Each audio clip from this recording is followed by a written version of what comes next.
La revolución sueca de la música electrónica. Stonebridge, el hombre que abrió la puerta a la revolución sueca. Como un país de apenas 10 millones de habitantes terminó produciendo algunos de los DJs y productores más importantes de la historia.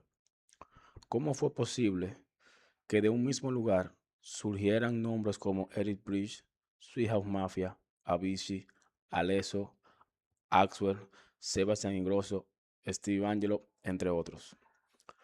La respuesta no comienza con ellos, comienza años antes.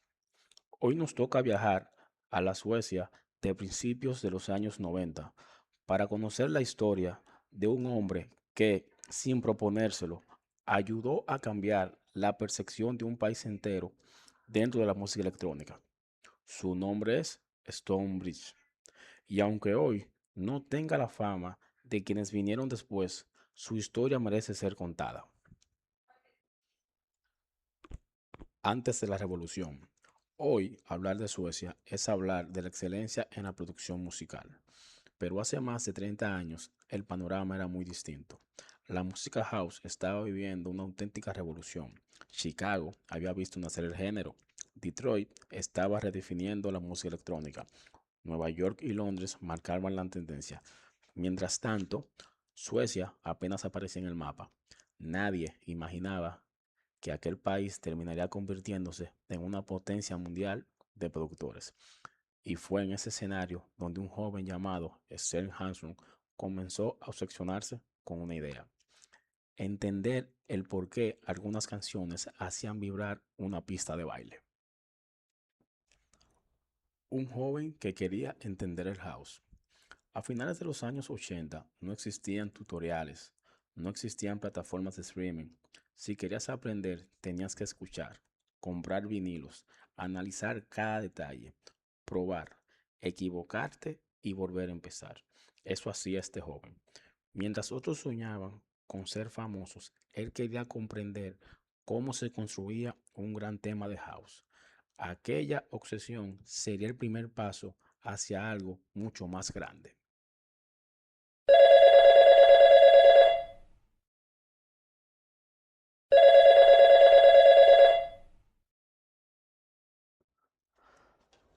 La llamada que nadie imaginó.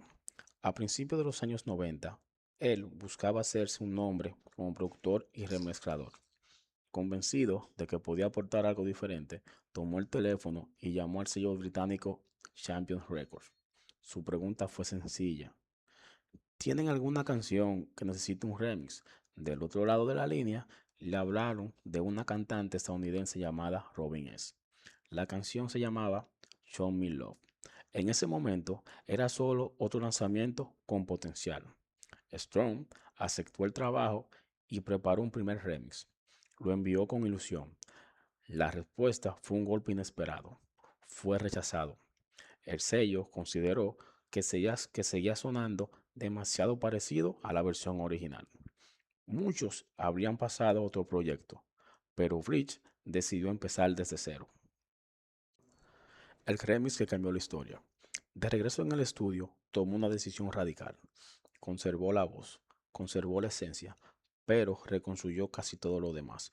Buscando nuevos sonidos, se encontró un órgano en un sintetizador Core M1. No podía imaginar que aquel sonido terminaría convirtiéndose en uno de los más reconocibles de toda una generación de la música house. Cuando terminó el remix, lo envió nuevamente. Esta vez la reacción fue completamente diferente. Los clubes comenzaron a tocar esa versión. Los DJs empezaron a pedirla. Las emisoras la programaban una y otra vez. Y ocurrió algo extraordinario. Con el paso del tiempo, millones de personas llegamos a creer, en los cuales me incluyo, que aquel remix era la versión original de Show Me Love. Porque pocas veces un remix ha eclipsado de esa manera a la canción sobre la que fue construido. El efecto Stonebridge. Aquí aparece una pregunta interesante. ¿Puede un solo remix cambiar la historia? Quizás no, pero sí puede cambiar la forma en la que el mundo mira a un país. Hasta entonces, muy pocos pensaban en Suecia cuando hablaban de música house. El éxito internacional de Stonebridge ayudó a demostrar que allí también había productores capaces de competir con los mejores. No fue el único responsable, sería injusto afirmarlo, pero sí fue uno de los primeros en abrir una puerta que otros terminarían cruzando. Cuando una puerta se abre. Durante los años siguientes comenzaron a surgir nuevos talentos, productores que crecerían escuchando una escena sueca cada vez más respetada.